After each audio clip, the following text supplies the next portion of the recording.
Hello everybody, welcome to today's stream. Today I'm going to do some work on an update from the token strategy that Mobius played to win the Fight Club tournament last time. I think the main reason that you have to work on this deck at least a little bit is because it proved it had game against vehicles. It beat up all the vehicle, red, white, and Mardu vehicle decks. So if you're worried about vehicles, this is probably a good place to start and figure out if this is the kind of thing you want to play. So this deck, there's a deck list below. Not a lot of new cards, not a lot of new strategy for the most part. You see, one of the biggest tough things for me in this environment is figuring out the right mix of removal. And I've just started running a lot of 2-ofs. Also, this deck is by no means the sure way that you want to play this deck. It's not the finished product. There's a lot of different ways you can go in these colors and this deck type. And even the Planeswalker package, there could be different Planeswalkers or less Planeswalkers. There certainly could be different, the vehicles could come out or they could come in, things like that. And the removal, there's a lot of good removal options. So finding the right mix of removal is interesting. One card that I think is a lot better in this meta, that I don't think it's ever been this good, is Collective Effort. So this card. Now, when white aggro was a thing and Always Watching was a reasonably new addition to the format, I called this Collective Blowout because you could blow up their Always Watching, the creature it pumped, and buff your team in the white mirror. And that was about as good as this card really got. Also, when you catch a tutelage, you feel like a king. But in this meta, there's a bunch of enchantments now that have so much, they provide so much power and value that opponents are willing to risk and just kind of hope that you don't. Hold on, is stream working? Getting the little spinny wheel.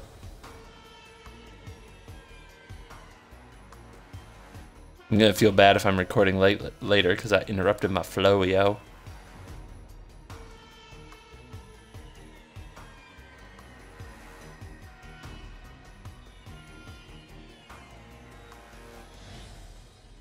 Nope, we still live. Looks like everything's okay. All right, so I was gonna say in this format, it's quite the situation. There are a lot of good enchantments that people are playing that they're willing to risk getting blown up because they're just that much payoff. Some examples: Anointed Procession. This one is probably not a surprise.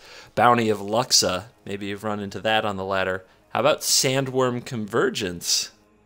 How about Sandworm Convergence, kill your 5/5, blow up your Convergence, pump my team? How does that sound to everybody? Does that sound good, Nighthawk? Would you enjoy that? And yes, of course, Cruel Reality. Not to mention, the tutelage will never really go away. Not really.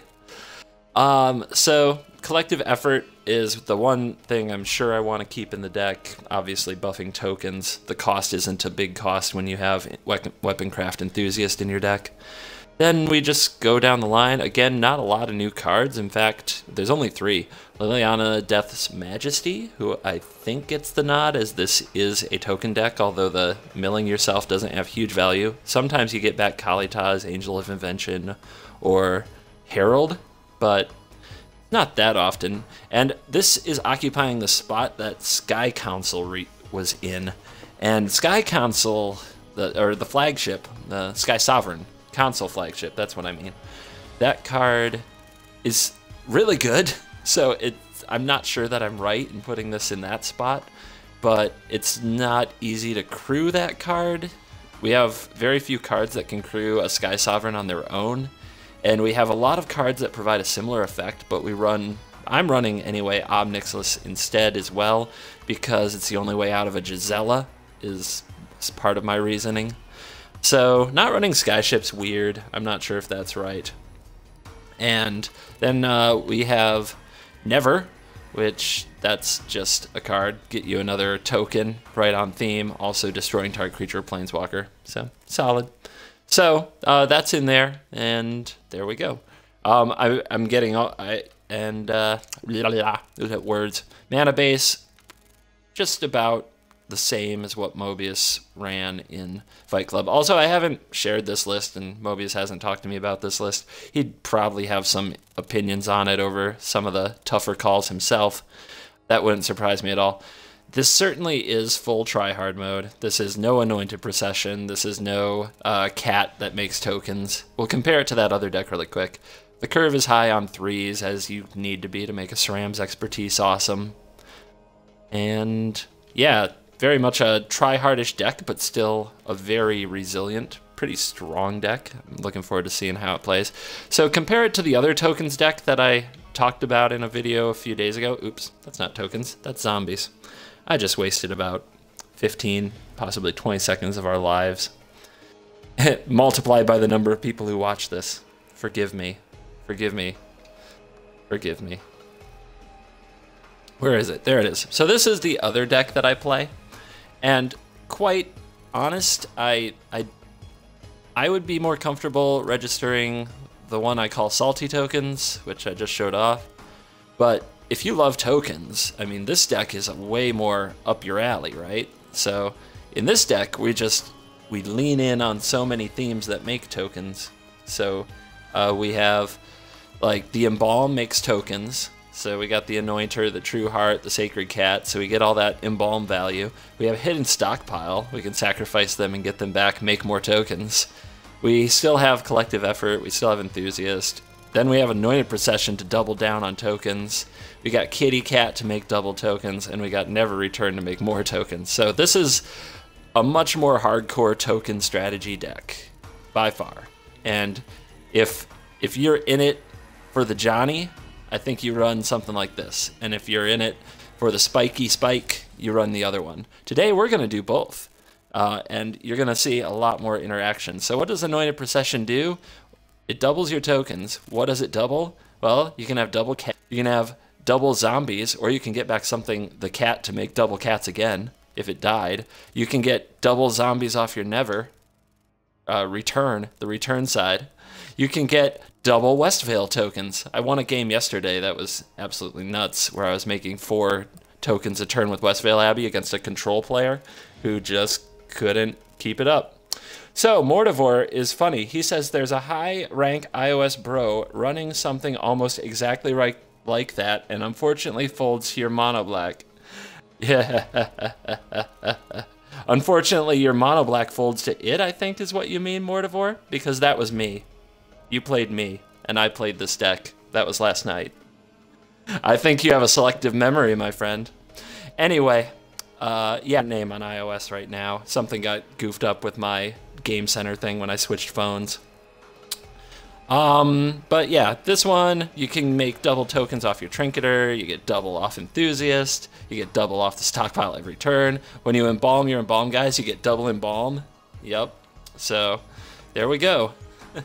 So we'll be trying both these decks. We're just going to alternate them and have some fun and see what happens. I'm not Ariel. If you're talking about Ariel Bliss, though, I play her a lot. I assume it's a her. And, let's see, no, I was, here, I'll put my iOS name down there for you guys. That's my iOS name, if you see me out and about. And I played Mortivore last night, and he played my mono black deck, so I got a straight up, testing session. It was glorious. I used it again. I can't help myself. I just love it. So, yeah, we'll kick these 2 around. I think I'll just duplicate one of those, so let's see. Left trigger duplicate? Nope, that's foil. How about that one? There we go. Now we'll just kick them back and forth. They'll have a little playoff for an hour. And we'll start on the fun one for you kids who enjoy that. I'm trying to remember what happened in the game against Mortivore, but I'm pretty sure it involved, like, a lot of cats. Embalming a lot of cats. And probably an Ormondal. Although I think you conceded before Ormondal showed up, not to call you out in front of all these folks. But it was a fun game. I'm trying to remember what the black deck did. I'm sure I took a bit of Scrap Heap beatdown. I'm sure that part was at least scary. All right, opponent's right here ready to rumble. Hugo, 2324, knows how to put at least 11 wins on his rank, running 60 cards. We have to mulligan that. This is just fine. Almost said it again, I'm not gonna lie. So on the play, I like jamming the cat because you can usually gain 2 or 3 life off of it, even if I have a tap land. And on the draw, I like to play my tap land and then take it from there so that I hit my bigger spells on time.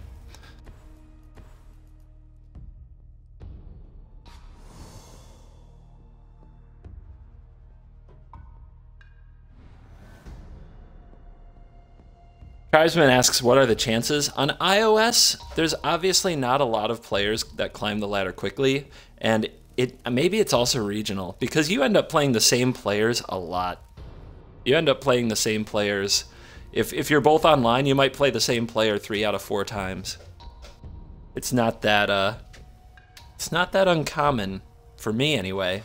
Like, there's a guy named, I think his name is Prospero, like from the Shakespeare play, The Tempest, and I play this guy usually every night, sometimes 4 times, 5 times in a night, and he always plays green-black. It's like the only colors he's played, and he's done this for over a year. He just plays green-black at all times. Prosperous, yeah, that's it, Neon City. Is that one you? Is that you? or is that another one that you know of, or is that somebody that we in the community know? He's like green-black superstar, man. I know exactly what's happening the second I see his face. He has different avatars sometimes, but it's always green-black. Always, always, always green-black.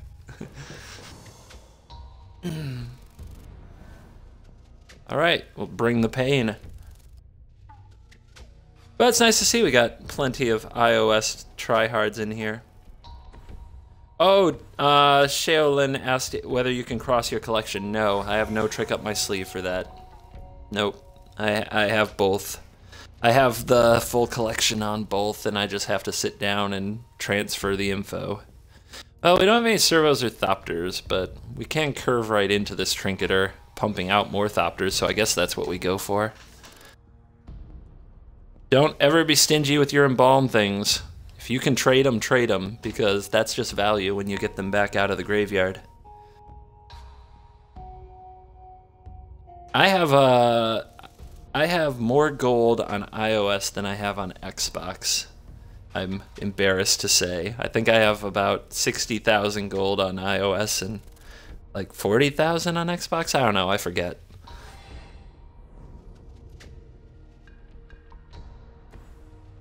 All right, we got the 1, 2, 3 curve. We be rolling. Opponent with his vampires is on the draw. Double tap land. They're behind.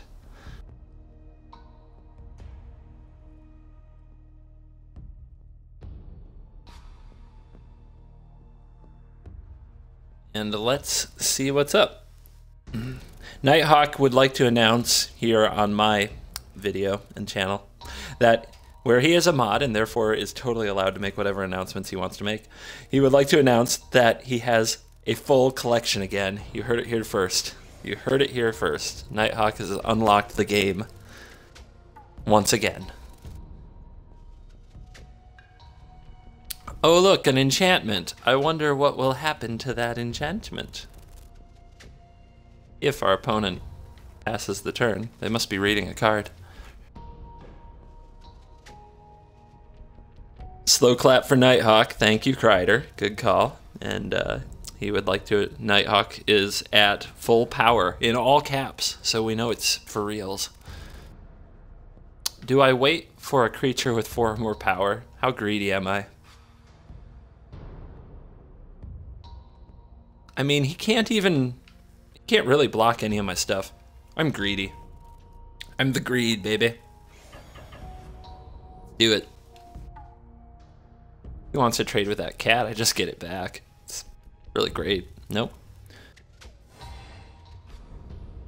Did anybody see the new Scrum deck, Fat Stack? I have not. I believe he brought, like, he makes YouTube videos in a different language. Am I right?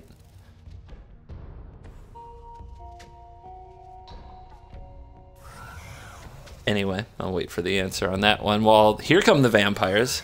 All right, my opponent found the vampires. Let's see what happens with them. Yep, he's gonna get in there.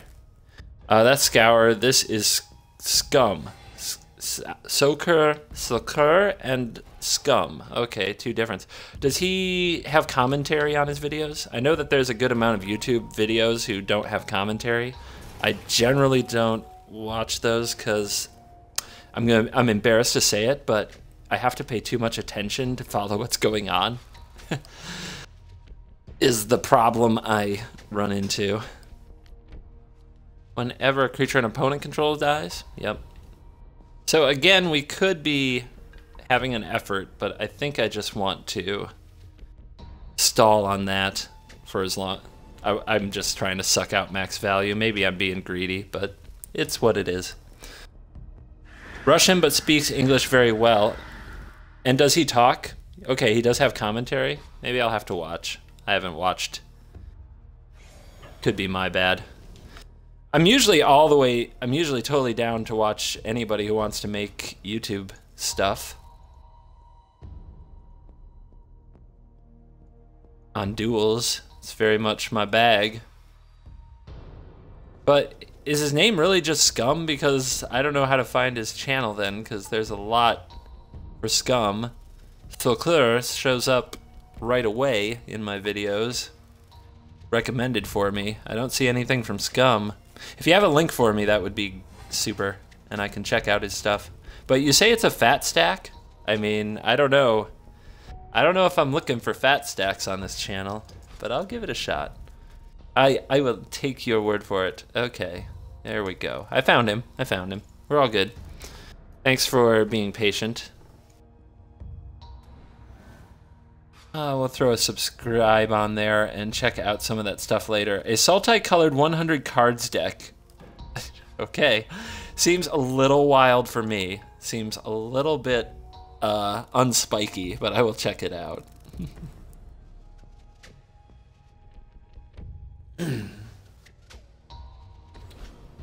Exquisite Firecraft. Down goes my Trinketeer. Up goes his Cull Blade thingy. What else you got? Anything else?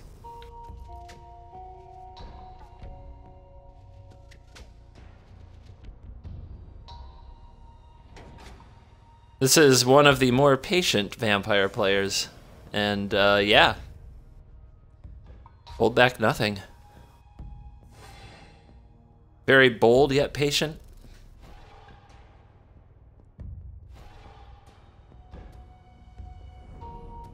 Let's see if they have a blocker or some follow-up play for 2 mana.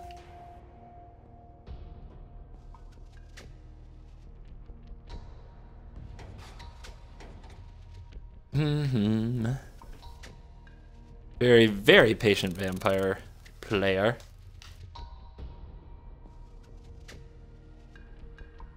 And we should be alright. Even if he has a creature, we can make another creature.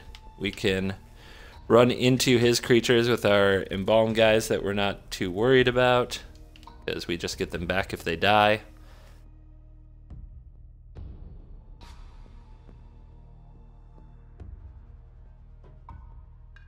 And our opponent's just gonna run the timer out. Looks like that's the play. So there's talk in chat. I guess I'll focus on that. Something about Nighthawk with a cruel in capital C win. Maybe there was some babble in Discord. The world wants to know. Hopefully he was recording. I'm sure he's probably making a video about it. And all right, our opponent timed out. Here we go. Well, I guess I go for the win.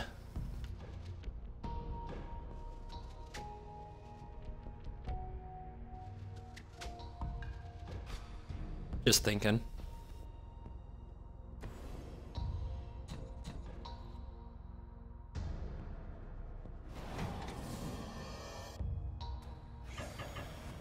All right, what do you got? Removal spell? Keep you alive? There is a chance the game could start going south if he had one, but I don't think that's what's up.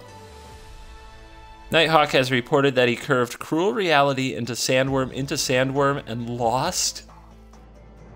I thought you said it was euphoric. That doesn't sound good at all. That sounds tragic. That sounds absolutely tragic. What happened to the Nighthawk who goes on like 20-game winning streaks at the start of a season? All right, rolling. That was the fun tokens. As you see, it was plenty of fun. There were not a lot of tokens, just a token. In fact, we won pretty much that whole game by curving Embalmed Dude, Trinketeer, and doing not much else. A removal spell or two. It's like going back in time to when duels, if anybody had 1-drop, 2-drop, 3-drop, it was like they automatically won because there was just... the draws were so inconsistent, the power level was so low that you really couldn't recover on that tempo.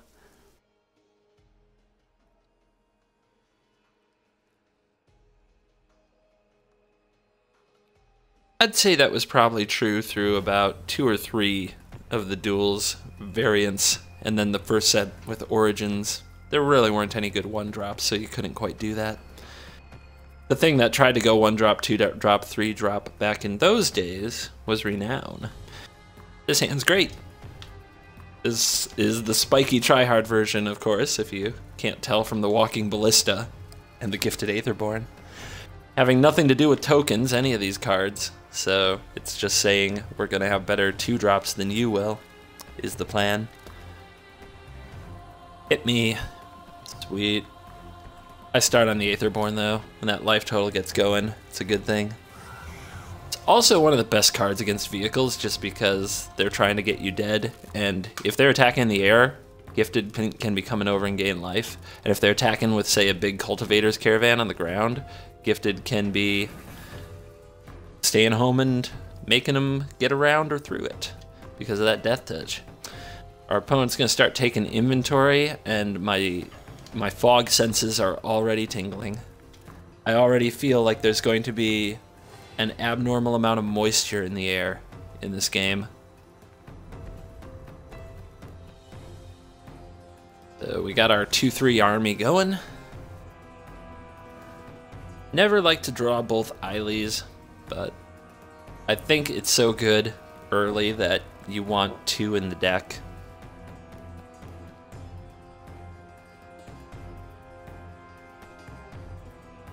Alright, 3 mana. Fevered Visions, Sphinx's Tutelage, Rogue Refiner. What's it gonna be? Nothing? I'm gonna go with the nothing plan.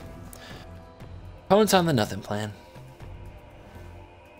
Alright, 1 card to keep in mind is Bounding Crassus. Both our creatures have Death Touch, so I don't think that's a big deal. Do it. I also think if our opponent had Radiant Flames, they'd play it, so I'm feeling a little sweeper safe. Interesting. Am I still feeling sweeper safe?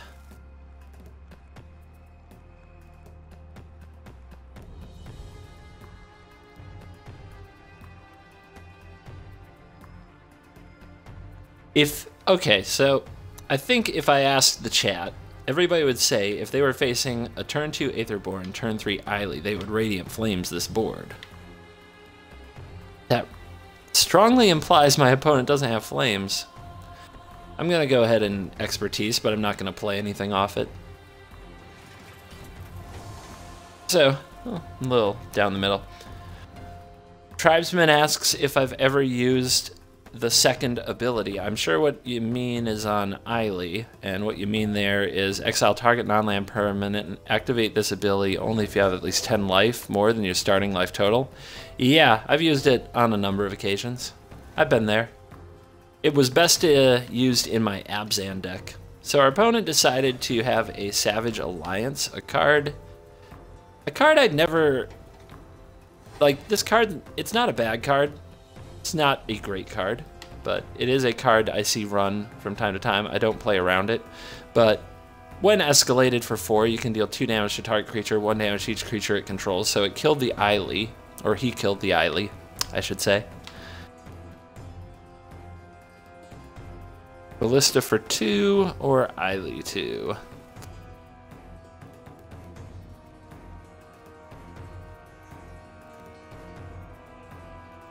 I guess if I draw one more land, Ballista goes up to 3, but... okay.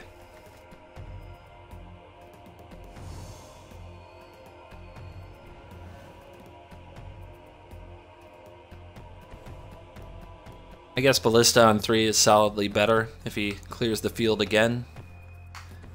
A good follow-up to just about everything. Hello, big guy. Well, he's got the problem that we have the Death Touch. We also are only 2 life off of that extra ability. And there's another one. Jeez, bringing it. So my main concern now is Chandra's Ignition. So what we can do is we can attack with the Aetherborn. We'll go up to 28. We can sack the Aetherborn. Then we are up to more than 20, but we only have 4 mana. And if we only have 4 mana, we can't get a creature and sacrifice it. Because we need to play another creature. But do I want to trade this? If I let this Gearhulk stay, it will take Ayli off ultimate. So do I want to trade Ayli? There's a Chandra's Ignition, it just doesn't matter.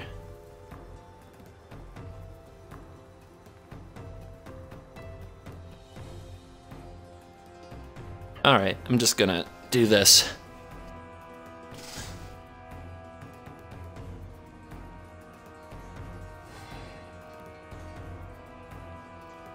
Do that, play this, say go.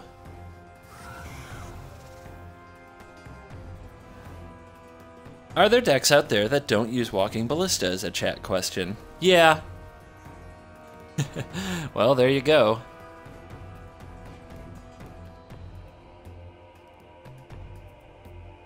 How about the Chandra's Ignition? We got it. As our opponent is going off.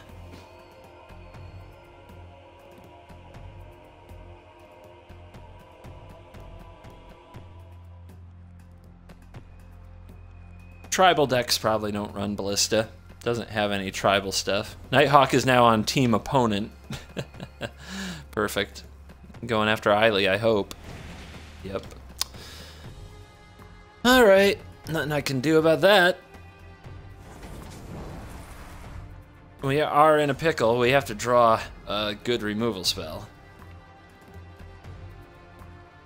Our opponent has a lot of cards, but they...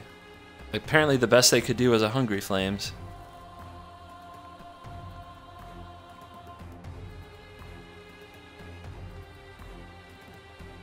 Alright, plenty of good draws in the deck. Just gotta hit them.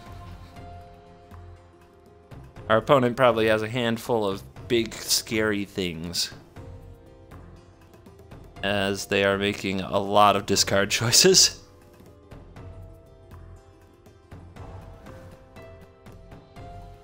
And we did it. We found what we really needed here. I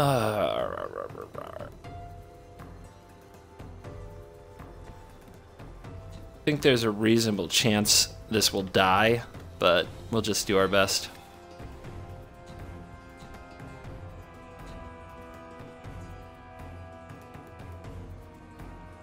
It's so close to lethal, too. We just need to untap. If he can wipe our field from this, I'm not sure how he would. I'm not sure what would do it. Yep, they discarded 2 telling times. Apparently time no longer needs to be told. Also, they didn't discard land? I think maybe 1 land, so the hand is all spells, and they discarded a Brutal Expulsion, so we know they're gonna have solutions. We have to sneak this damage through. The only way. What do you got? We're parting the Water Veil. Not this turn, maybe next one. The Ballista has to die. If I untap, it's so close to lethal.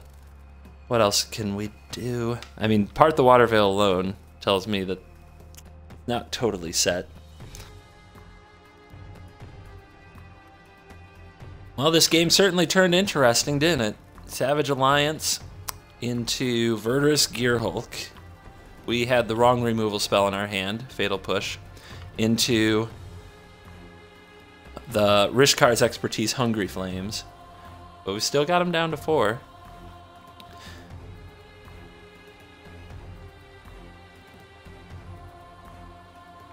Opponent's thinking about what and how to collective defy here.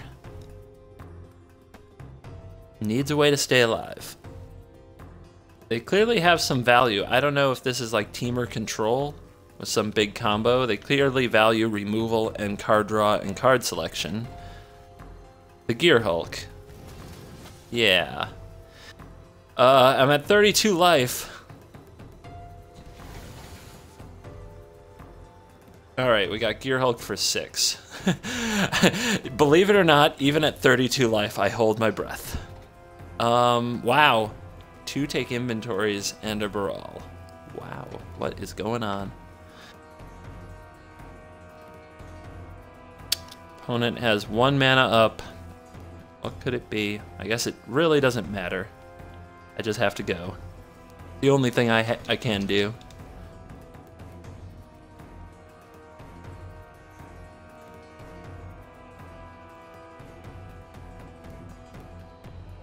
And opponent takes it like a champ. Ooh. That got scary there on the backside, didn't it? Clutch draw. Clutch draw and the good old collective blowout. Collective blowout. Card's pretty good.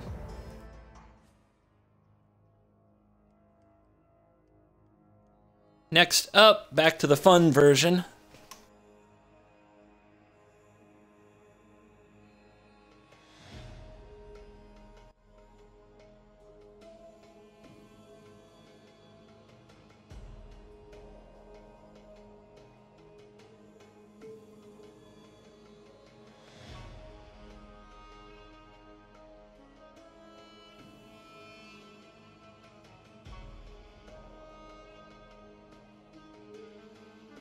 And we've got some very, I don't know, Scottish, Irish dude, or Viking, I don't know. He's got a lot of red hair, though. Red hair, big curly horns. And you can already tell we're playing the fun version, because we got Stockpile, Anointed Procession, Sram's Expertise, Never. All we need to do is draw land. Yeah, I have to try this. This could get way out of hand if we draw 2 lands in our top 4. And there's one. There's one. Off to the races.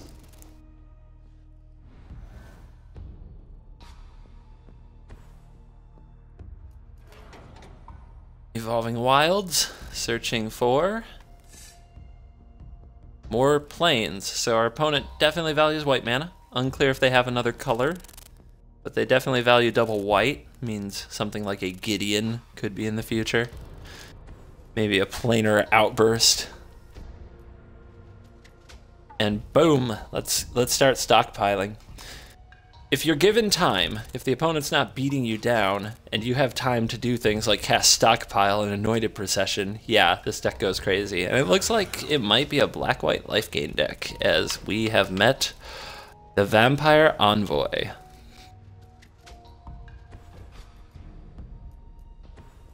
And we'll start getting our board set up.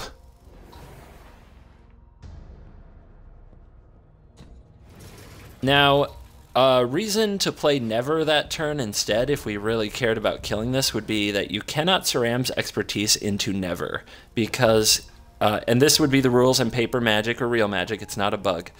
The casting cost of this card is assumed to be the total casting cost of both sides of the card. So this is presumed to have a casting cost of 7. So you can't play Sram's Expertise and cast Never using Sram's Expertise.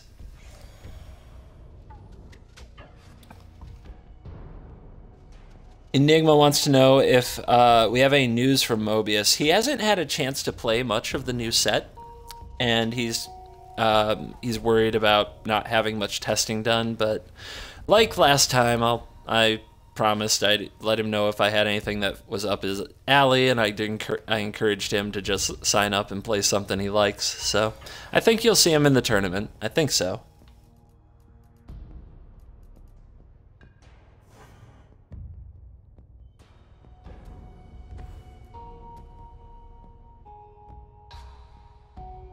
Yeah, it could only be this. It could only be this. Can you spell queller it? Asks Tribesman, talking about never. I don't think that you can. I do believe that would not work if the rules are the way we think they is. But I guess part of the weirdness of that is once you cast never, does that change? Now that the spell's on the stack, does that change the mana cost? Because maybe it only applies while it's in the hand. Anyway, confusing. Para, you're talking about an SCG Open. The Pro Tour hasn't happened yet, just a little detail thing there. And you're asking, did I like the Kevin Jones Emerge Prize Amalgam deck? No. What I liked most about that deck was how the commentary people made a lot of jokes about it. They obviously thought it was pretty bad. Alright, let's see if we can really blow this up.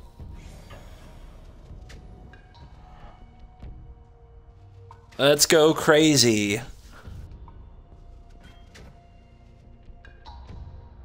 Good block, good block.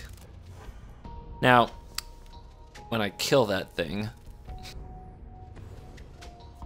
he's gonna lose the token as well, because that extra 1 is keeping it alive, and we got the Revolt, so we don't need to activate the stockpile.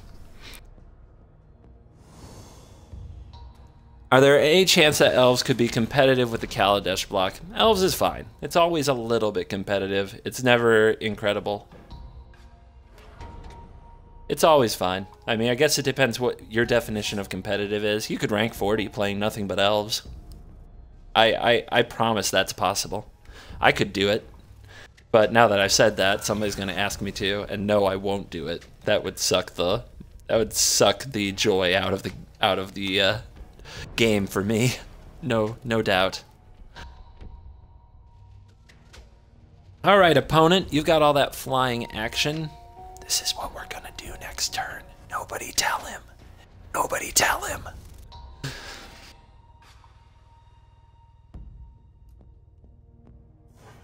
Bam. I'll show you how to gain life gain deck. I'll send you a message.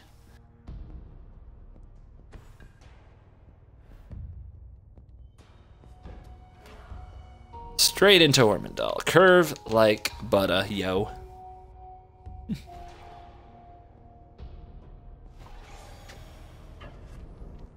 Give me 9.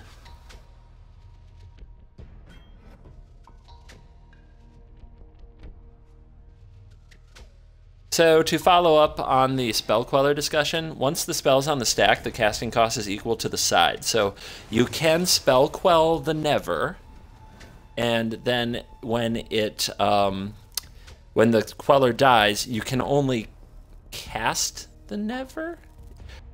You should only be able to cast the never. Okay, you can only cast the never. So you spell queller a never, then when queller dies, it's never that's cast.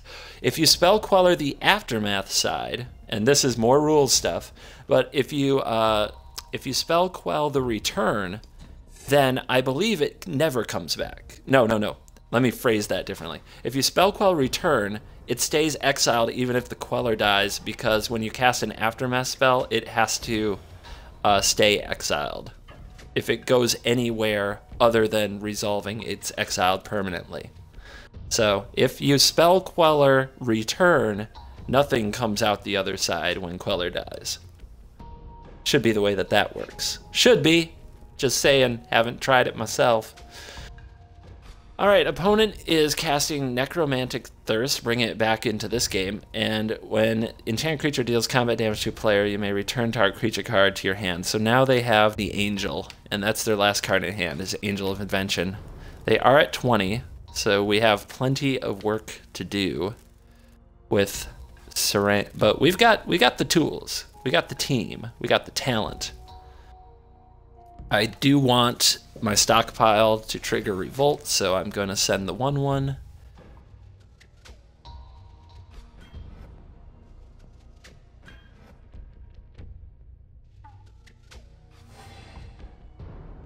And we got a chump block on Ormondal, up to 30. Token down, Revolt triggered. So now I will double stockpile, because that's frickin' gross. Or, well, I don't need the life. I could Anointer Priest here, but I really don't need the life, so we'll double stockpile. It'll be great. You'll love it. Give me more Scions. No, I mean more Scions. Yeah, boy. 1, 2, 3, 4, 5, 6, 7, 8, 9, 10, 11 Scions. And that's a turn after flipping our Westvale Abbey. Well, he's got the Angel of Invention, so at least our opponent has that going for him.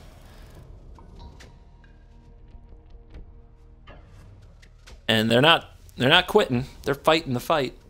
Bravo for that.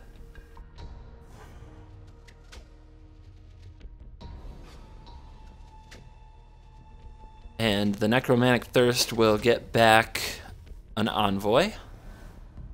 So our opponent has an Envoy and a non-land card in hand that we can be somewhat certain about.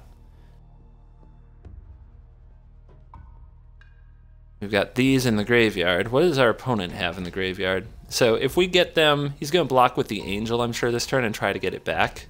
So we can plan to return. Use the return side to exile the Angel after the block.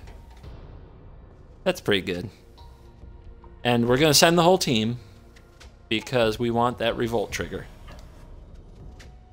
And we have a better life engine than our opponent, so we want to keep the pressure high.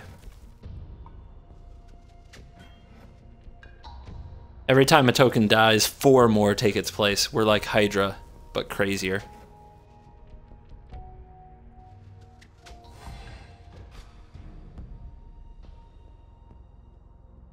If we draw Ayli, although Ayli's not in this deck, but I was going to say if we draw Ayli now, that'll be something. All right, Revolt's triggered.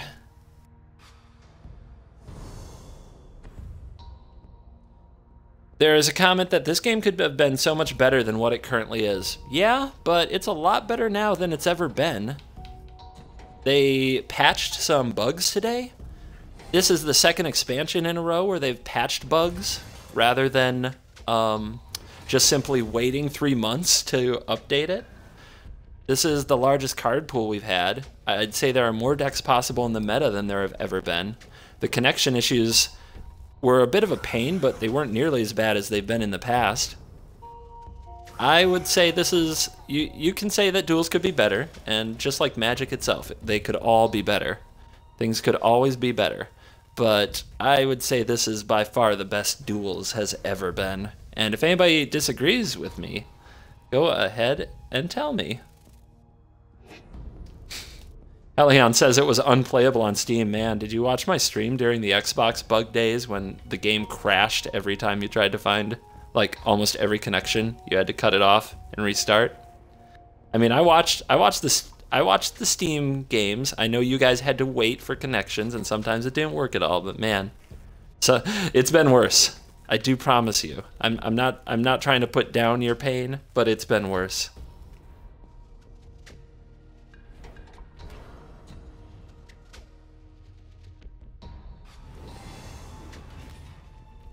All right, get some more tokens, get some more life, turn some more sideways. How you doing? Keep bringing it.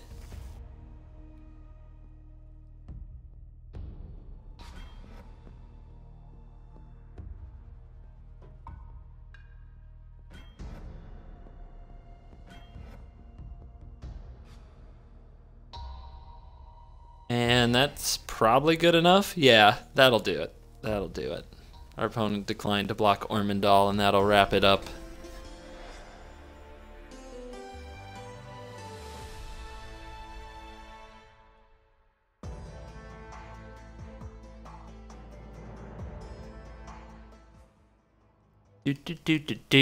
Switch it over to other token deck. Here we go. I probably have time for one more game. We'll tag in the Spikey token deck. And you can, you know, you can tell me what you think. Spikey tokens or Johnny tokens? I think we'll just permanently change the name. We got Johnny tokens and we got Spikey tokens. Which one would you play in an event? Go ahead and let me know.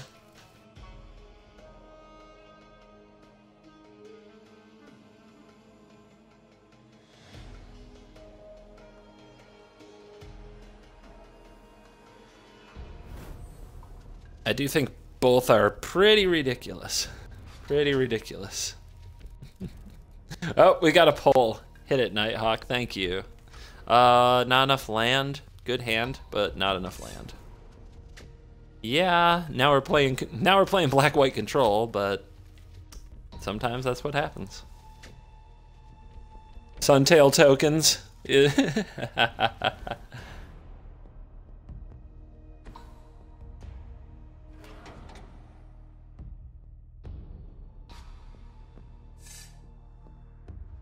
We got some Spikey votes. Spikey, Spikey, Spikey.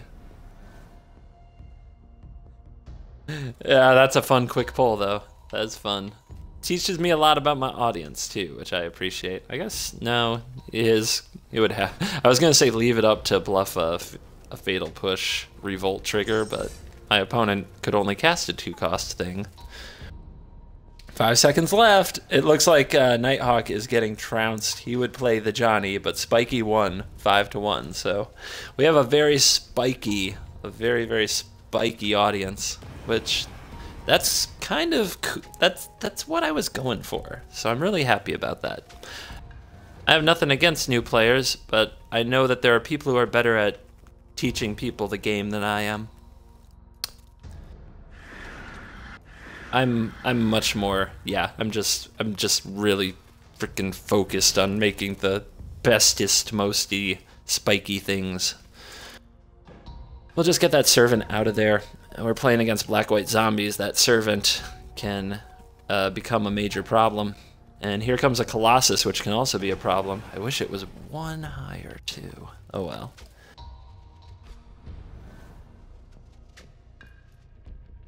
All right, that's a good draw.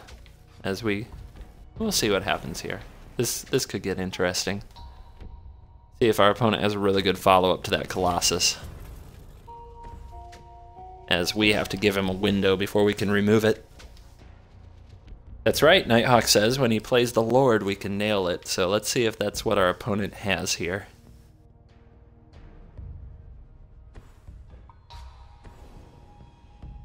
It's a bidding. Now he does not get the trigger because of that.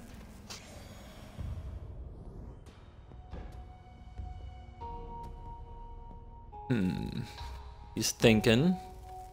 Basically a free attack here. And I'm not gonna block with the Enthusiast because in the near future it may actually have a power toughness. But that's something I'll keep in mind. He's there if we need him. Push is a pretty good draw. You can maybe chump that and push his Colossus. Maybe that's the play. Slow roll Ob. Use Ob like a big removal spell. Also give him a chance to make a mistake and set up my effort more. I think I can dig this. Let's make a zombie. This time I will at least intend to block with the Enthusiast to get my revolt. But let's see what he does. He might have Liliana's expertise, I believe it is. That would probably change our line. Also, by the way, that's an enchantment. Let's see what happens. Liliana's, not expertise, Liliana's mastery? Is that what it's called? Anyway, there's a Belcher. Okay, cool. Probably gonna put the tokens on itself. Playing around collective effort brilliantly is my opponent. Harder.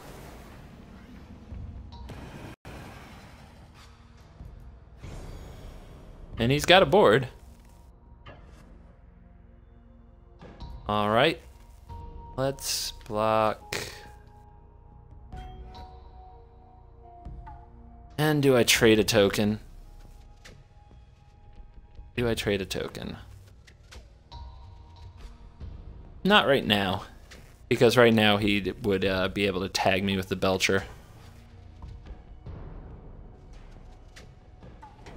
Zombies are in fact everywhere. It seems like everybody was super excited to play them.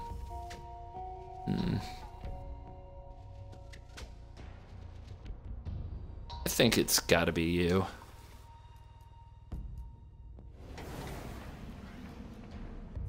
The drains hurt, but it's okay. Another enthusiast. This is interesting. Could ob down the Belcher. Try to get another land so I can do both of these and this. So yeah, I think that's the play.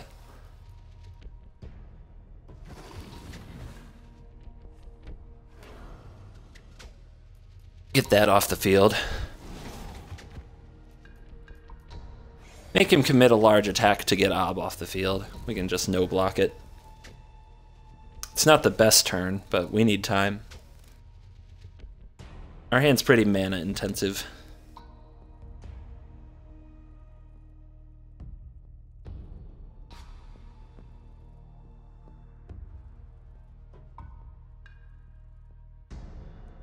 So what does our opponent have?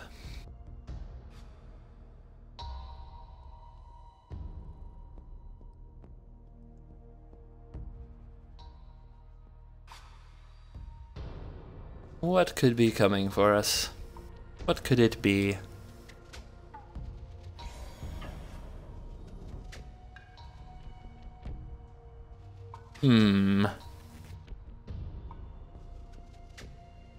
I'll let him figure out his attacks. Alright, all at Ob. Pull one back. Pull the rats back. Okay.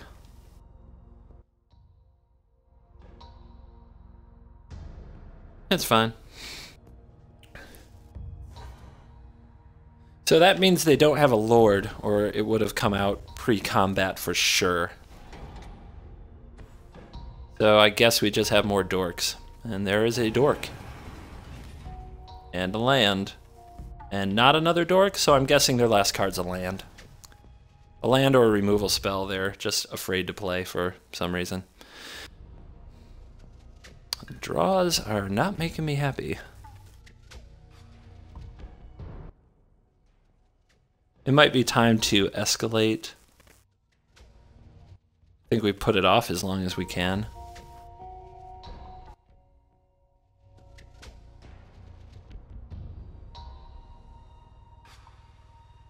Or we could just play another enthusiast and hope to escalate next turn if we can live.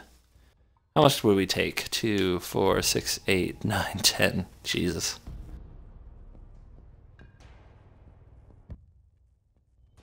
So what can we do? We can block and take 2, 4, 6.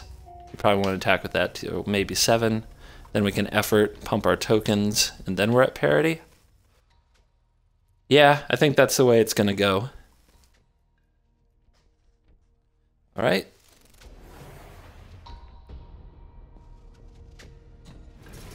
I'm also putting my opponent on not having a big follow-up unless they top deck it. Just based on the way that they've played the last turn. This with no follow-up. So, but you never know. Big top decks happen.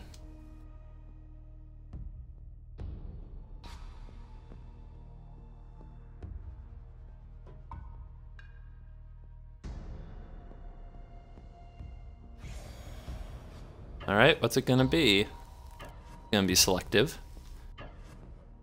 Mm-hmm. Uh-huh. All right. Well, let's make a trade there. Do I chump block just to preserve my life a little? I still need something to block the Skulker. Yeah, I think we just block like this. Go to 6.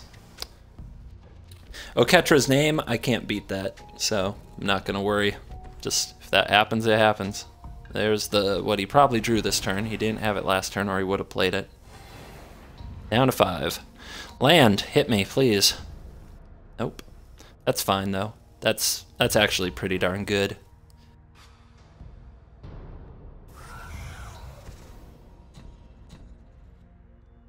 Alright, pump them up. Pump the team. There we go. Now I'm ready to face off.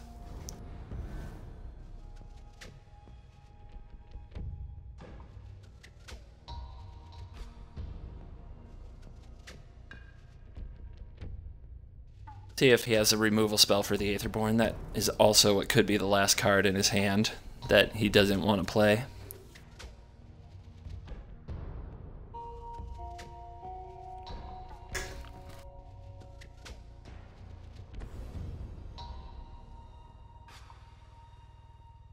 Dark Salvation. Well, that's about the best. That's the best thing he could have up his sleeve. If he was waiting to play that, though. I doubt he was, so he probably just drew it. That's really good. That hurts.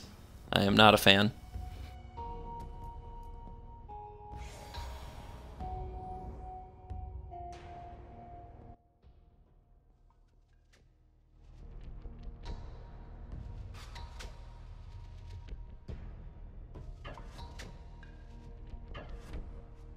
Mm-hmm. Uh-huh. Uh-huh. Uh-huh. Okay, so he's wiping my board with this play, except for the Enthusiast. I could also just go to 1, which 1 isn't good. 1's pretty bad.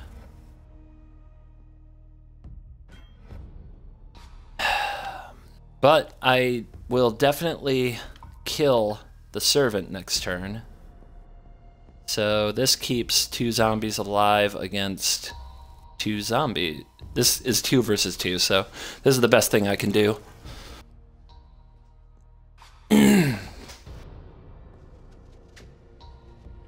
Also, notice the double block on the Shambling Ghoul instead of the trade on this token. Oh, that thing has Death Touch. That's a shame. Oh well. We got lucky, we drew something we can cast in this spot. But we're still dead, aren't we? Yeah, we're still dead. I forgot about Death Touch on the Rancid Rats, so that came up. Usually Skulk and Death Touch are a pretty rancid combination, let's just say. But in that case, it certainly helped, because I thought I'd still have an Enthusiast to block with. So, my bad there. Alright. What time is it? Oh, it's time for me to go. So I hate ending on a salty note like that, but that's the way it is. All right, have a nice day.